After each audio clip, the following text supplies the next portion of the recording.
going to talk about art and hot rods. How's that? Art is defined as the expression of human creative skill and imagination, typically in a visual form such as painting or sculpture. You'll soon see that Robert Williams fits that definition and more.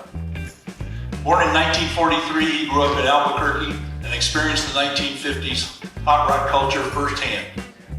At a very early age, he showed a propensity for drawing and painting. By 1963, he realized he was headed for trouble and moved to California to get an education and become an artist.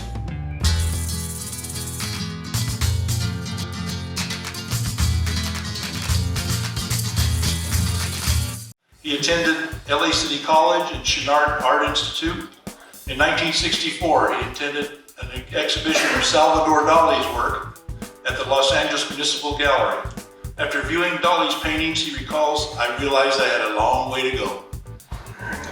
During that long journey, he worked with Ed Big Daddy Roth, moved to San Francisco to work on underground comic books, founded the #1 selling art magazine in America, had a painting featured on the first album by Guns N' Roses, and was referenced in a song by the Red Hot Chili Peppers.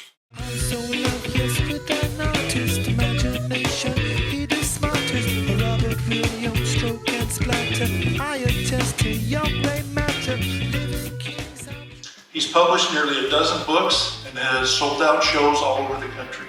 He was the subject of a full-length documentary entitled Robert Williams, Mr. Bitchin', that was shown at the Egyptian Theater in Hollywood. In 2015, 51 years after viewing the Dali paintings, he achieved his goal of exhibiting at the same LA Municipal Gallery. His show, entitled Robert Williams, Slang Aesthetics, set the highest recorded attendance in their history with over 20,000 visitors.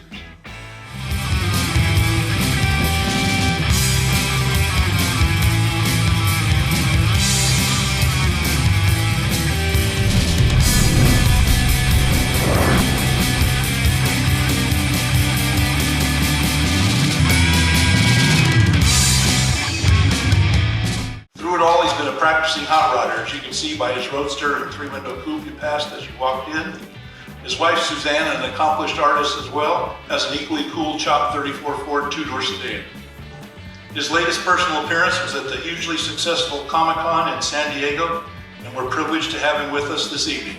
Ladies and gentlemen, Mr. Robert Williams.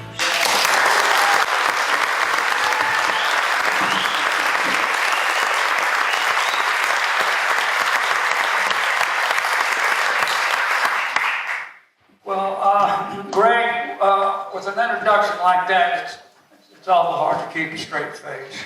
But I'm gonna try. I've got a memory like trying to push Jell-O through a colander. In fact, my memory is like the second smallest part of my body.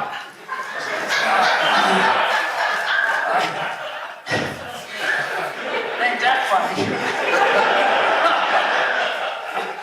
I've known Greg for a long time, and he's asked me to go through my modest little hot rod history. So I'll let Greg ask me some questions, and we'll try to entertain you. Hold on. But let's start off with how you spent your mid-spent youth. Well, I would certainly not want to be an example to young folks. I got in an awful lot of trouble. One of my indulgences that cost me a lot of problems was motorcycles, hot rods, and women, young girls. Motorcycles, I rode Indian motorcycles in 57 and 58, American Indians and Royal Enfield Indians. I put in what was called at the time sheet time. I put in my sheet time in the hospital, and I was every once in a while in court. I think in my circle of hot rod motorcycle friends, my motorcycle friend circles, there was one set of crutches, and that set of crutches was in continual use. And I lost some friends in the motorcycle world, and I decided to go back to hot rods. Now, the way I got into hot rods was I was kind of born into automobiles. My father came out of the military in World War II, and he had a drive-in restaurant called the Parkmore in Montgomery, Alabama. That's 1946, and it was one of the largest drive-in restaurants at the time. And the pictures shown here were 1946, but it got enlarged to an enormous drive-in restaurant with 2 movie screens on each end of it, and its own radio station and whatnot. It was quite a complex. So my father started sponsoring stock cars in the Deep South, and then he started buying stock cars, and he had a stable of stock cars, and I was a young child. And he brought me up around dirt tracks and asphalt tracks, and I was attracted to motorcycles and modified sportsman stock cars. And I developed a fetish for early 30s coupes from seeing the modified stock cars, sportsman stock cars. So at an early age, I started nagging my dad about getting me a 34 Ford coupe. And I worked on him, and eventually he had one of the stock car drivers pick me up a 34 Ford 5-window coupe out of Mobile, Alabama. So then I got my car. Now, I was 12 years old at the time, and I had worked on a farm earlier than that, and I knew how to drive tractors. So I could drive the car back on dirt roads and whatnot. I was certainly driving it illegal, but I had taken to driving an early Ford. Rod daddy's alone, hot rod mama, you'll never change your ways. You get your kicks out of hopped up Chevrolets, hot rod mama. My parents had domestic problems, and they'd been married and divorced 4 times. Back in the 40s and 50s, you just didn't shack up if you were a good Christian. You had to remarry. So this situation went back and forth. I was born in Albuquerque, so I went back and forth from the Deep South to New Mexico. So when my father stuck me in a real strict military school and whatnot, and I learned to be a gentleman and discipline and whatnot. So finally, the final divorce came in 1956, and then I was in Albuquerque, and had to kind of fend for myself as a young kid. And I experienced the 50s. I remember the 40s real well.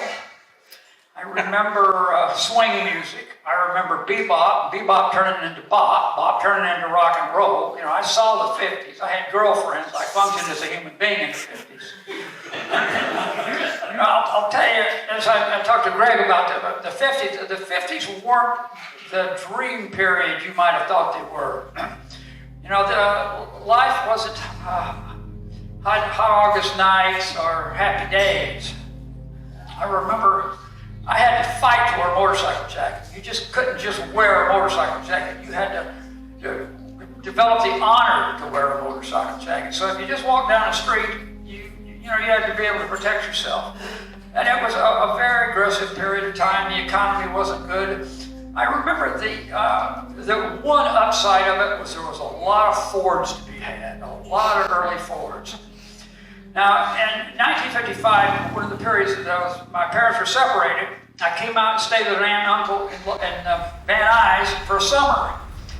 And this was really something for me, because you couldn't stand on a city block for an hour without seeing a couple of hot rods. So it was just I don't know, it was heaven for me. It was really heaven. The thing about California was it took a year or 2, maybe longer, for the Depression to hit California. So they still had the economy to get V8 Fords from the Ford company. And the weather lent itself to open cars. So you had a plentiful amount of roadsters and cabriolets, the most desirable cars. And on top of that, you had the situation where you buy 5 dry legs. When I finally got back to Albuquerque in 56 and went to school, went through my motorcycle phase, realized this was going to kill me, I kind of reverted back to the automobiles. So I started building hot rods, and I was just obsessed about it. It wasn't like a hobby, and it wasn't like a little fad. It was like a dangerous dissipation. My whole life was designed, circulated around hot rods. And I worked 3 or 4 years on an Oldsmobile Power 2017. It was my obsession. And the more I worked on it, the more I wanted to work on it. So I joined a car club called the Rickshaws. Now the Rickshaws wasn't just a car club, but it was a kind of a federation of serious hot rodders that ran modifieds and dragsters and whatnot, and they had room and tools and torch and stuff that I could really work on my car. And I remember that I had a girlfriend, a very beautiful blonde girlfriend that I was very much in love with. She was a car hop, and everybody in town knew that car hop. And I think she was the center of so many masturbatorial fantasies, and I was the man that got it. So I was the big man with this girl, and she was just gorgeous, but she didn't see a future with me. You know, she didn't see it me, the guy to raise children with.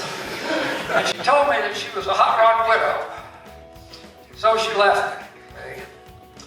So then I got to thinking, well, you know, I've been in trouble with the police. Went from job to job, a truck driver, short order cook, forklift operator, ditch digger.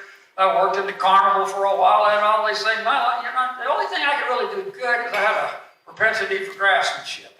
I thought I better straighten myself up. I had a little money, so I went to California, become a gentleman, and I went from being really a flunky to getting on the nominated for the dean's list at Los Angeles City College, and I become the school college cartoonist. See, things were looking good for me.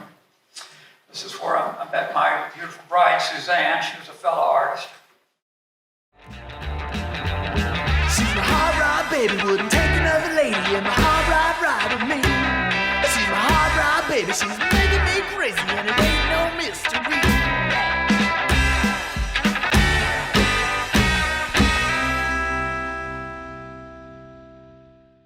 So I had to go out and get a job, and I said, well, I'm staying away from hot rods. They're a losing proposition. They're like a drug addiction. Now listen, in 1963, if you looked in the LA Times in the used car section, you'd find a 32 Ford Roadster show shape for $1,200. And the guy probably put $3,500 to $4,000 in that car. There was no way you're going to recoup any money with a damn hot rod. It couldn't be done. So with envy, periodically looked at the LA Times and go, oh, look at that roaster. But I just, no, forget it. You know, crack the books and become a gentleman, and watch my language and present myself in public, know the right people. You know, trying to get a job in the fine arts world is like trying to make a living as a poet. You know, it's pathetic with a capital P. You know? So I got a job as the art director of Black Belt Magazine, laying out the magazine and doing illustrations. After about 6 months, they fired me, and I got a job as a container designer at Weyerhaeuser Corporation. Had to wear a tie, and I was aspiring to be a junior executive for Weyerhaeuser Corporation.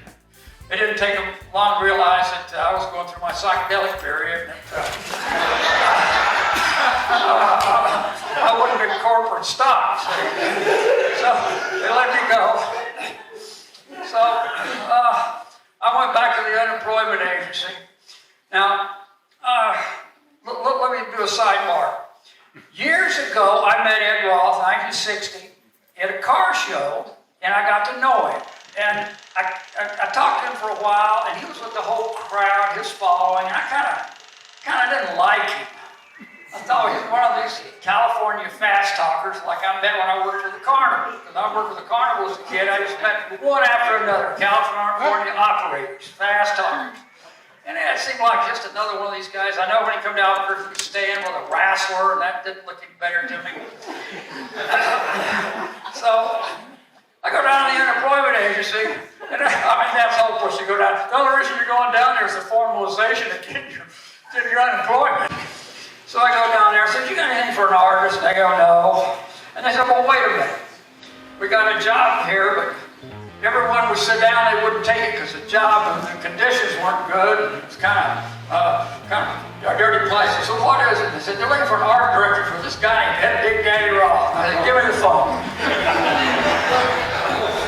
So my fortune just got real bright. And all of a sudden, I went down there and saw that, and I showed him my portfolio, and he looked at it and he says, you know, if I knew you were alive, I'd have hunted you up. So, I mean, all of a sudden, I was in charge of his advertising. I was art director. I helped him with a lot of projects, helped him with the cars. And I'm not religious or superstitious, but it looked like divine providence. You know, it couldn't happen better. So then I'm working with him. This hot rod thing is completely taking me over again. And I'm still painting after I get off work, going back to Hollywood, still painting oil paintings with this hope that, man, I can somehow make a gentleman out of myself. I'm going to stop the story there, and then I'm going to pick the story back up when I talk about Von Dutch and Roth. What I'd like to discuss with Greg is maybe interpretations of hot rod history. You know, because I'm not technically really a hot rodder. As Don Montgomery said, hot rodding was from late 30s to mid 50s, so I just got my toe in it. See, but I see an awful lot of hot rodding, but as one would say, I'm not exactly orthodox. I wasn't there when the lakes were going on and whatnot. But anyway, I'm talking too much. You go ahead and ask me some questions. Your car should be personalized to make it different from any other. You don't want to copy somebody else's hot rod, even no matter how much you like it. Whether it's color, stance, style, immediately your thoughts are, how do I distinguish my car? You got a 32 Roadster. Tell us how that came about. Okay, I'm at Roth's, and you know, I originally intended to have nothing to do with cars, and I'm sitting next to Jim Jacobs all day.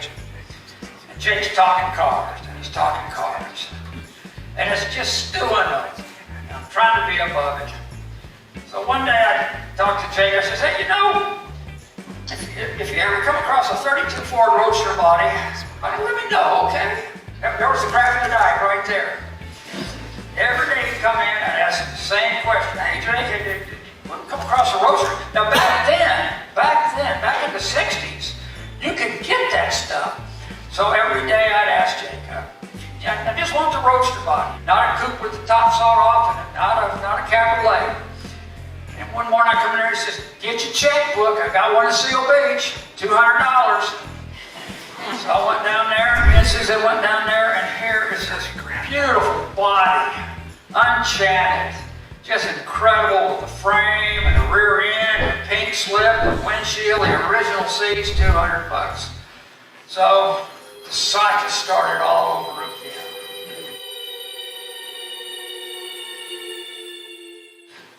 I watched Jake's career blossom, and he got in with Pete Shapiris and Pete Eastwood and Eric Vaughn, and that crew kind of congealed into a very, very formidable group of hot rodders. It kind of made up a real essence in California. Talking with Pete Shapiris, he said, well, you know, Pete Eastwood might be tearing that coupe apart. He might have that frame available. So I said, well, you know, I might be interested in that chassis. That's a rolling chassis. He says, well, listen, you do a couple of t-shirt designs for me and I'll get you that chassis. Pete Eastwood's one of these guys that the stuff comes to him. He finds the stuff. It's just like a magnet. Like lint coming to a wool sweater. The stuff just comes to him.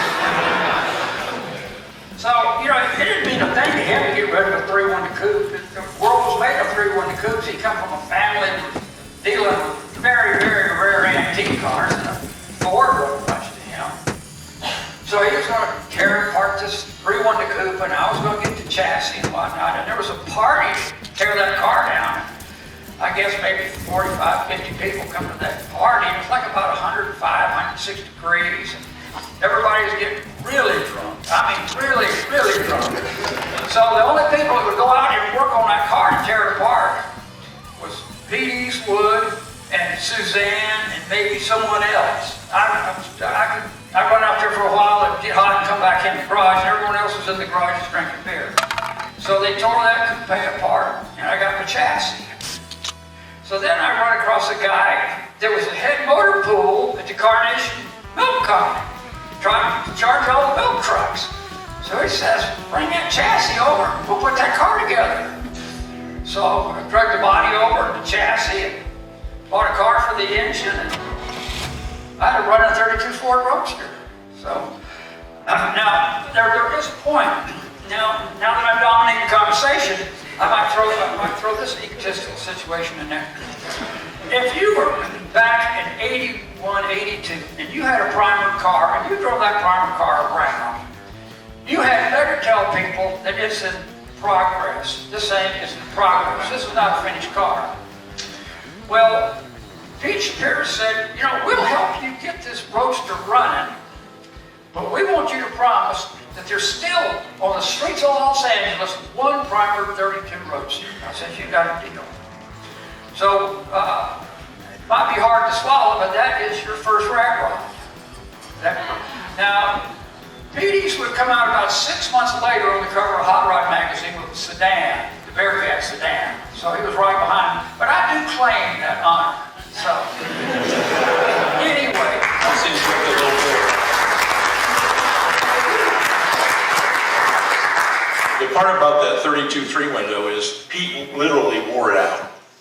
He put about 200,000 miles on that thing. And I was born and raised in San Pedro, and he was still in Army at the time.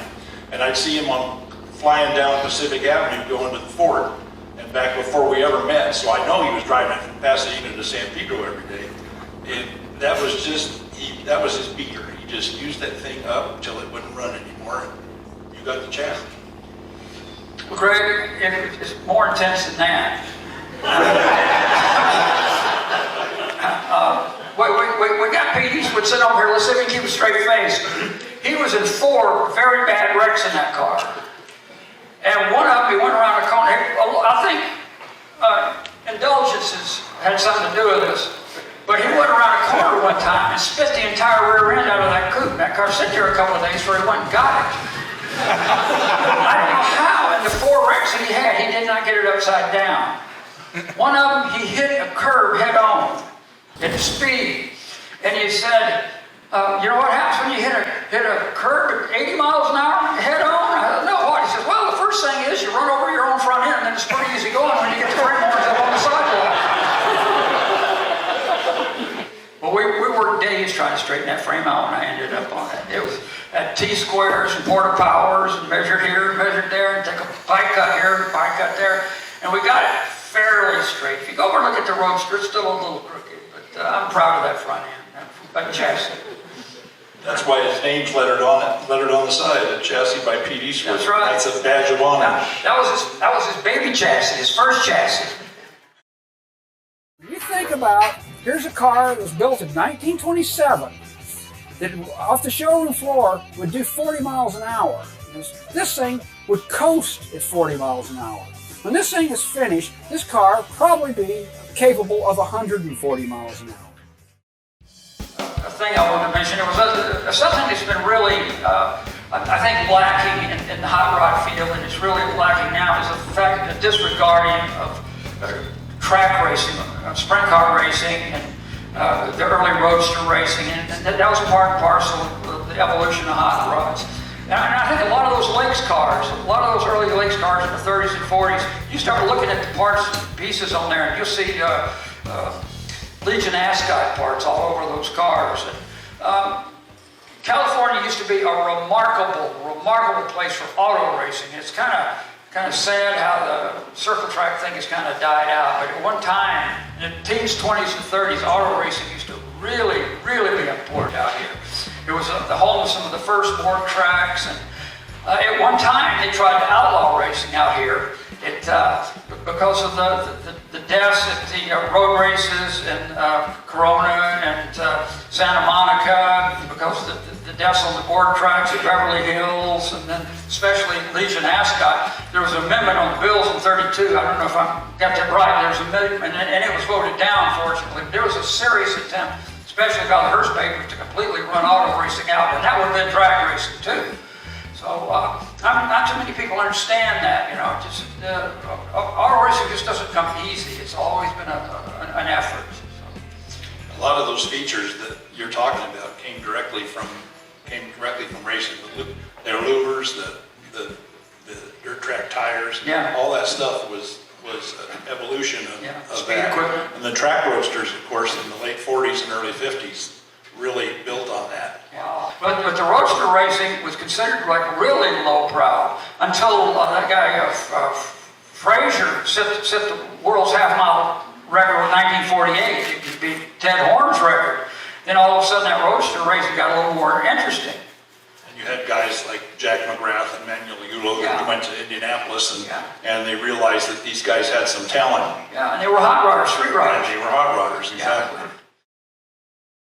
Big Daddy Roth here in Bondo, California. Dutch is the guy that took that brush in his hand for the first time, and when we were nosing and decking those cars, and he'd start laying those lines down. So today we're going to talk to Dutch about that and see what kind of things he has to tell you about being a better pinstriper. And okay, to talk about Roth and Von Dutch. Now, I knew Von Dutch fairly well. Well enough that I could probably challenge anyone's comments about him. He was my childhood hero, and I just worshipped him, and he set an example for not only me, but a lot of young people and young artists. He was enormously imaginative, unbelievable amount of energy and aggressive energy. He pretty much come up with abstract pinstriping. Now, pinstriping had been around since the Middle Ages as part and parcel of sign painting, but it was Von Dutch who took it to an abstract level of where it's just going wild. I will have to mention the Bohemian factor in this. In the 50s and 60s, there was a slew of movies, Bell Book and Candle and The Beat Generation, and a whole bunch of movies and things related to beatniks. And Von Dutch was part and parcel of this suburban trend. Von Dutch did know Lord Buckley as an entertainer that did party records and was something of a true bohemian, but I don't know how many real other bohemians Von Dutch knew. But he kind of picked up this social bohemia, the same part and parcel as Ed Roth picked up. It was kind of like an affectation, a hip bohemian beatnik thing. I can't imagine Von Dutch sitting down and reading On the Road by Jack Kerouac or any things like that. I don't think he quite got the intellectuality and the literary part of the bohemian world. They style themselves as like these artistic types. And there's just like this prototypical kind of artist thing that you would think of an artist. And it was interesting to me. It was very interesting, and I was kind of fascinated by this almost beatnik, this theatrical kind of beatnik thing that Von Dutch and these people were in. And the thing about being a bohemian is you can conduct yourself anywhere you want, so you got that excuse. But Dutch, what does your dad think about these flying eyeballs? My dad thought I was crazy. He always thought I was crazy. My dad used to complain, you know Izzy. Yeah. My dad used to always complain to Izzy. They'd be working together and he'd say, my son is crazy. I've had other sign painters tell me that. Yeah, right. I don't know how to phrase this properly, but Von Dutch got really nasty, and he was without question mentally ill. There's an entire society of pinstripers today that worship Von Dutch. They would not appreciate what I'm saying, but you don't find any of them that really knew Von Dutch. Von Dutch would throw fits. He would go into a state of mental illness, and he called it one Tasmanian. And when he went Tasmanian, you left the room, because he went insane, and he loved to go Tasmanian at exactly the worst time. So like when the worst time was available, he would go Tasmanian. Like he would go into a biker bar and he'd look them all over, look at all the bikers in there, and he'd get up on the bar and start calling them down for their costumes until someone would reach up there and jerk him down and beat him to submission. So about twice a year, Von Dutch received a real licking, a real bad licking. I got to be real good friends with him. We drank a lot of beer. I discussed a lot of art with him. I discussed World War I airplanes. I discussed machinery. How did this work? How did that work? What kind of motorcycle was that? How did that function? And we'd be up drinking beer till the sun come up over at our house. And he was just an endless source of information. But once said, hey, you know, watch out for him. Watch out for him. He's going to go insane on you. And I go, oh, no, he's my buddy. Well, he went Tasmanian on me. He went Tasmanian. And Jim Brucker took care of him for years. Brucker said, I've seen him do that 100 times and I can't get used to it yet. And these times are the worst time I've ever seen him do it. But he would say the most ugliest things that you could sit there and say it was like Tourette's syndrome or something. I talked to him about pinstriping, and I talked to him about flames and where he got these ideas and whatnot. And he seemed to think that the flames come off World War I aircraft. I really don't know about that. The earliest flames I've ever seen was on those Gilmore cars, Red Crown cars that run at Indianapolis at Legion Ascot. We discussed all kinds of different paint jobs and origins and whatnot. So when I went to the junker, I was in seventh heaven because I could just take the junk and take it home and glue it together and I'd have my car. Roth saw him as kind of a god, and Dutch saw Roth as kind of an idiot.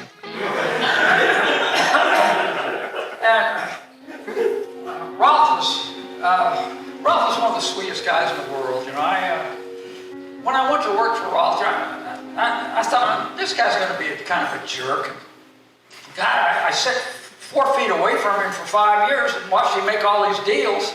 Everybody always got the best of him. He was always the most generous. If you had anything to do with him, he had to be your friend. Right from the beginning, I noticed he had people that come in there that were bikers. Now, y'all know what bikers are, but you know what the first generation of bikers were like.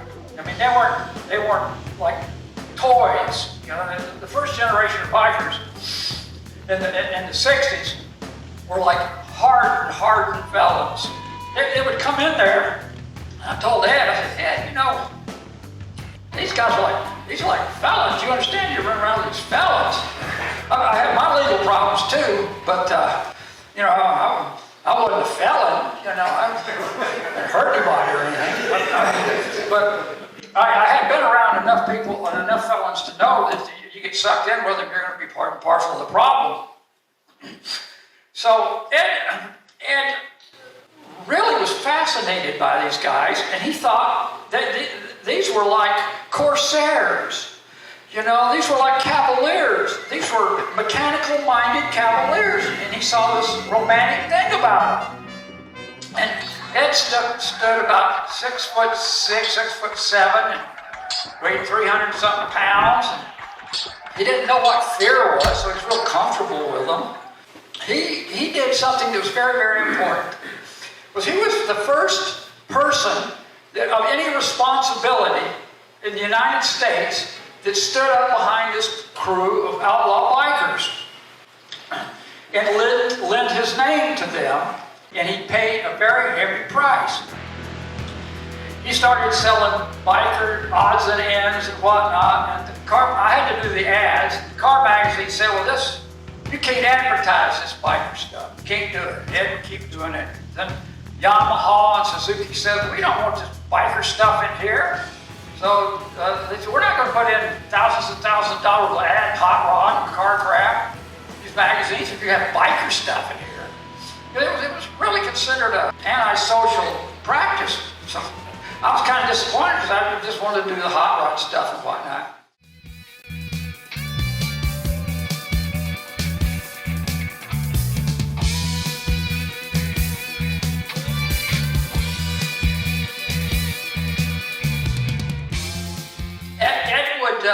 Every year he'd build a show car and he'd go out and tour with that show car. And he'd be gone 2 or 3 months. And working at Roth Studios was, I don't know how to go into a long description of it, but it was kind of like working for a carnival or something. It was like really wonderful. I mean, every day working at Roth Studios, you could have wrote a book about it. There's famous singers, famous actors, major playwrights, major authors of books, criminals, FBI, you name it. There was a potpourri of characters every day. Tom Wolfe would be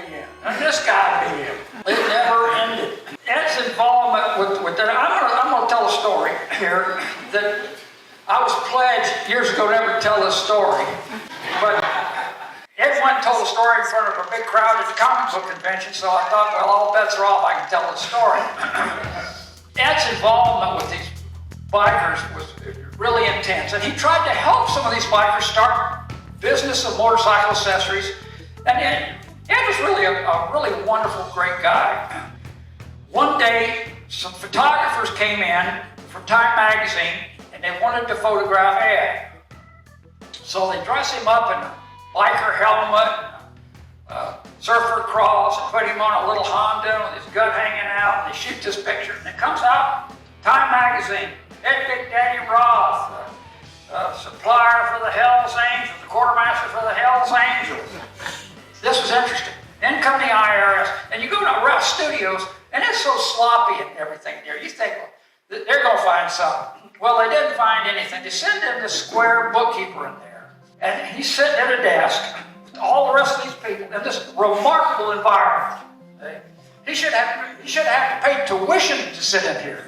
So this guy's sitting in here for a couple of months, and all of a sudden, this aura of this whole place is starting to affect him, and he becomes just as hip as anybody else.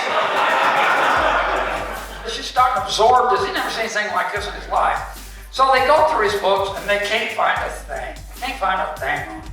So then the FBI comes in, and then people tell me, well, there's FBI looking with binoculars over across the street in a window. There's this FBI, we come in, we all knew the FBI agent. He'd come in a couple of weeks and he checked IDs of certain people, and he said, well, this guy's wanted. He said, yeah, he was in here 2 days ago, and it's just this real interesting thing. Ed got to be real good friends with the FBI, and it was like very obvious that this guy's probably more American than Buffalo Bill. They're not going to find nothing wrong with this guy. He just runs a sloppy American ship here. So one day, a couple of bikers come in, 2 or 3 bikers come in, and they get Ed and they take him to the car. And when Ed comes back, he says, I'm not paying him another cent. I'm not paying him another cent. Then he explained to me what it was. He was friend with the first president, named Otto, and he made an agreement to pay Otto a certain amount of money. Otto says, well, you know, you're living off our lifestyle. We need some kind of kickback on this. So it was what's called soft extortion.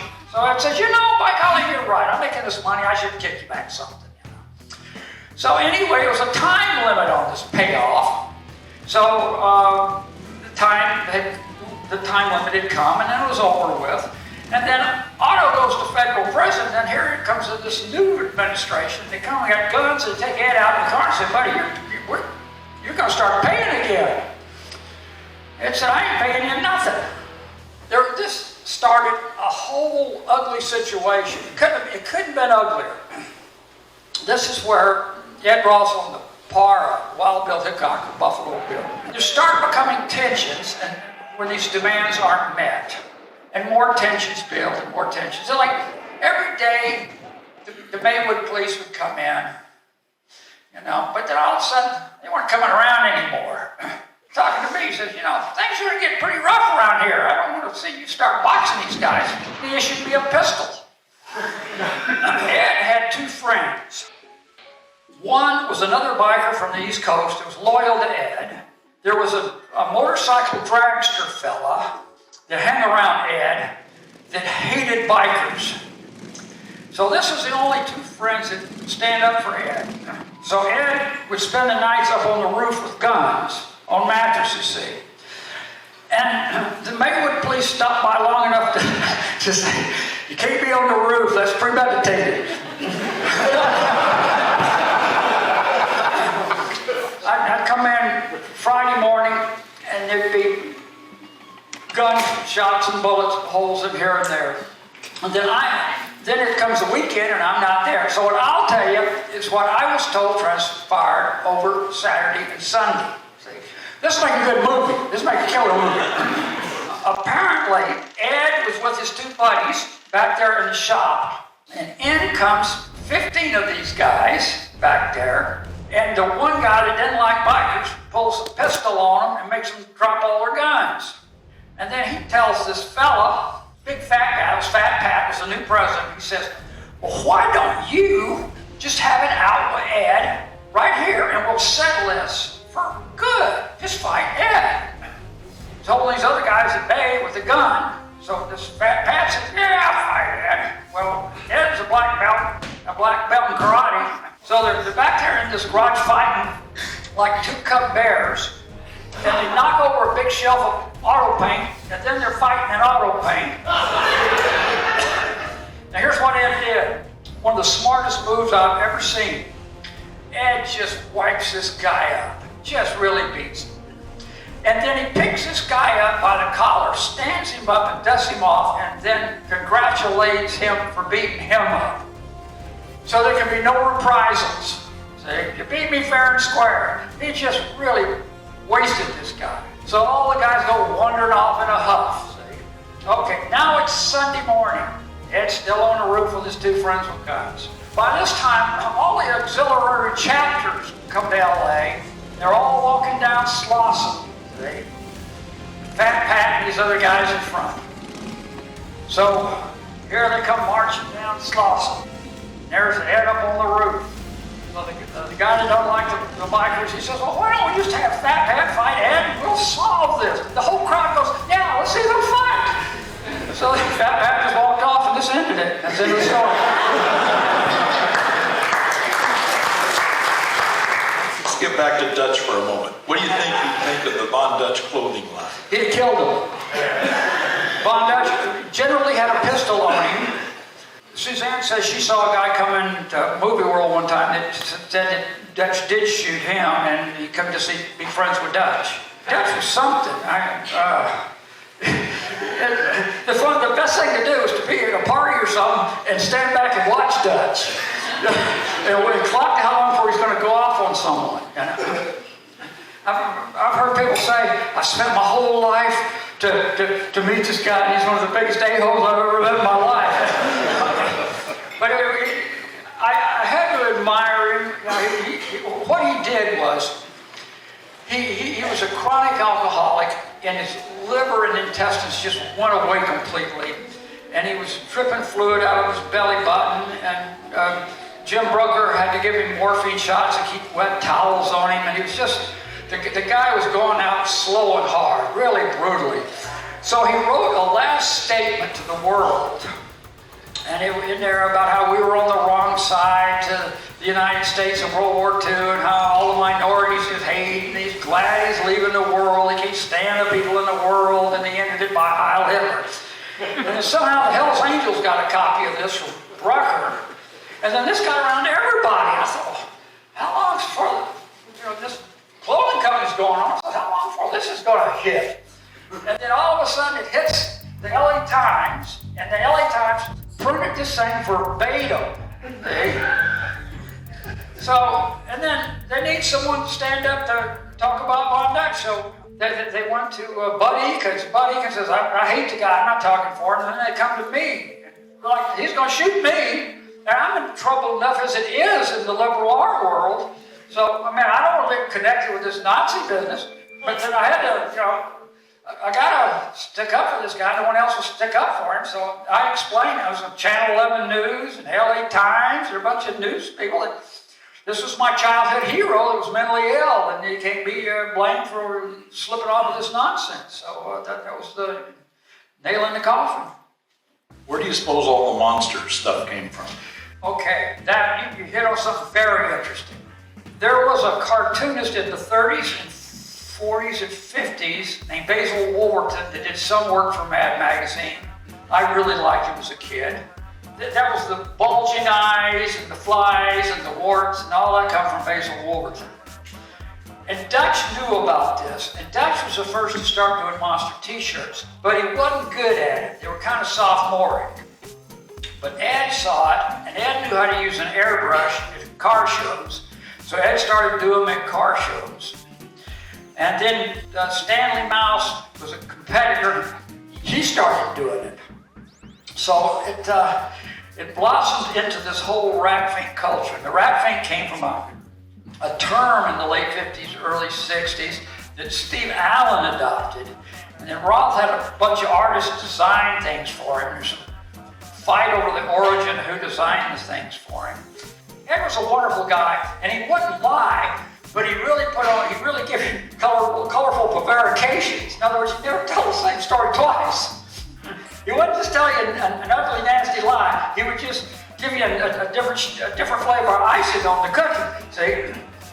So I asked him, well, what happened to that original drawing of Ratfink? And he said, well, I did it on a napkin. So I tore that studio apart looking for that napkin. Then someone else asked him, well, what happened to the original artwork on that Ratfink? He says, well, I did it on a refrigerator door, and I had to take the whole refrigerator door down to the cameraman. So it went to a couple more stories, and so it just it was kind of lost in the mist there.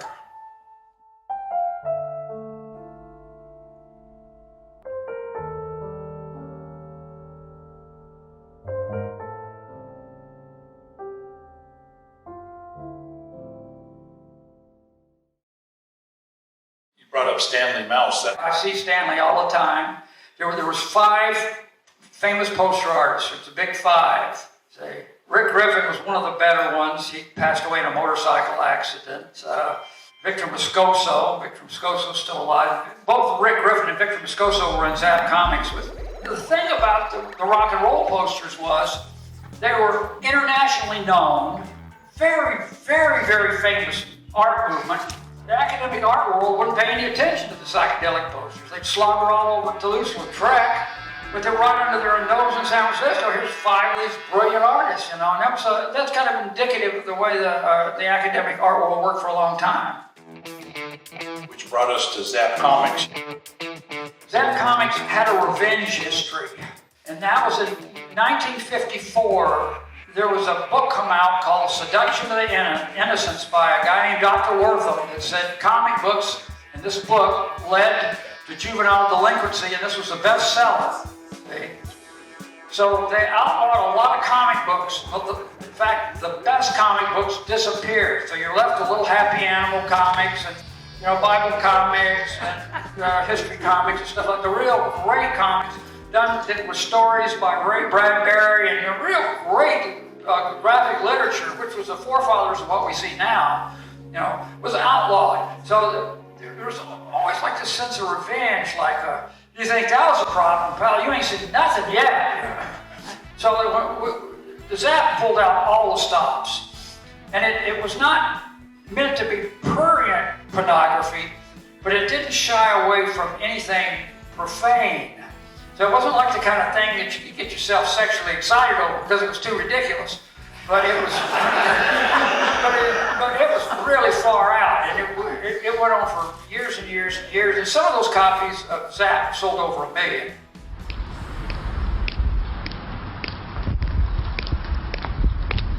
Howdy, my name's Robert Williams. This is my wife Suzanne. Hi. This is our American tract home. And these are my hot rods, my 34 Ford sedan, my 32 Ford Roadster, all part of the American dream.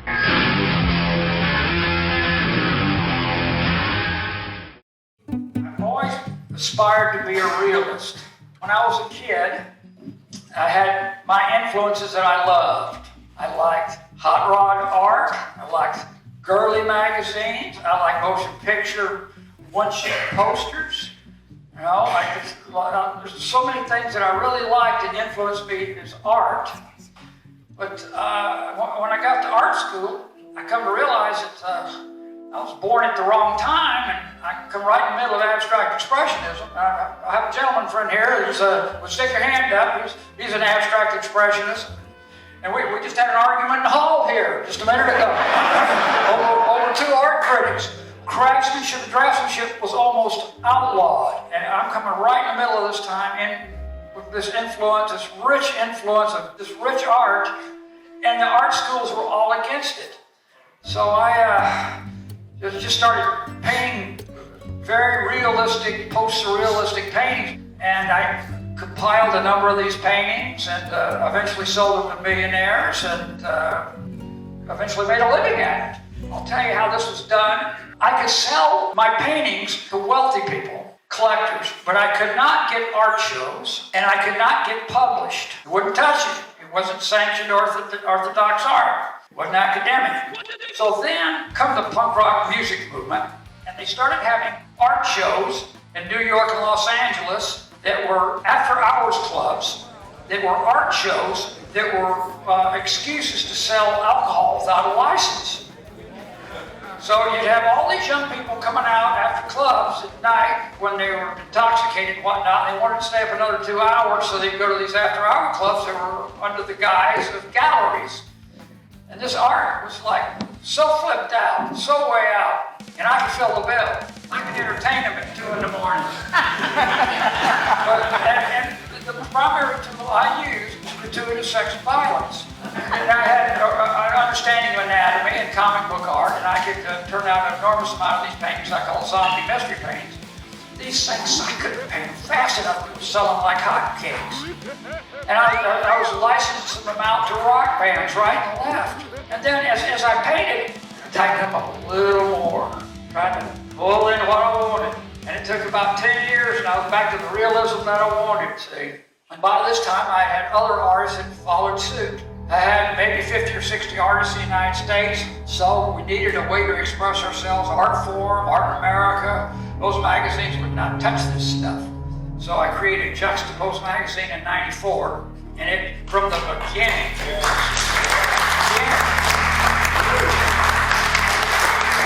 it started out with 23,000 copies. It just sold remarkably well. And then it went up and up and up. Every year it sold more. It started out as a quarterly, and then it went bi-monthly, and then it went monthly, and it just got more successful. And then all of a sudden it was the top-selling art magazine on planet Earth.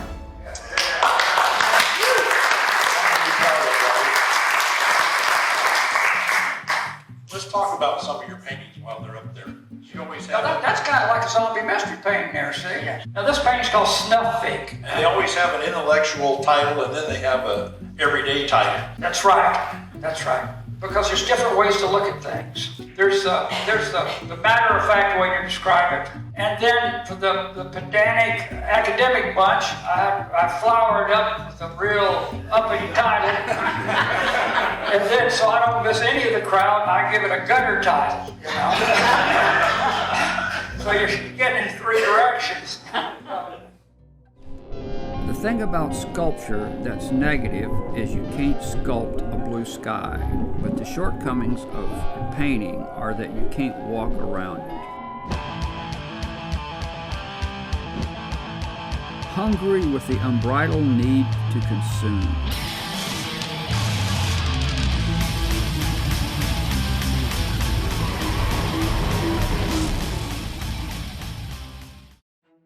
Up there, we're looking at sculpture, which is a whole different medium. That is. Well, sculptures like this, you're getting into the real blue chip world.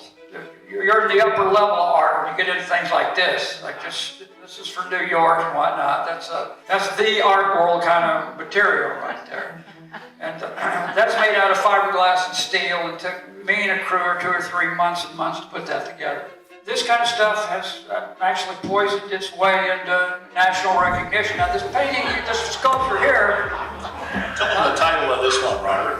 Okay, there was an old term back in the 30s and 40s, 50s, for something that was overdone or way pretentious. And I heard men say this, man, that's a diamond in a goat's ass.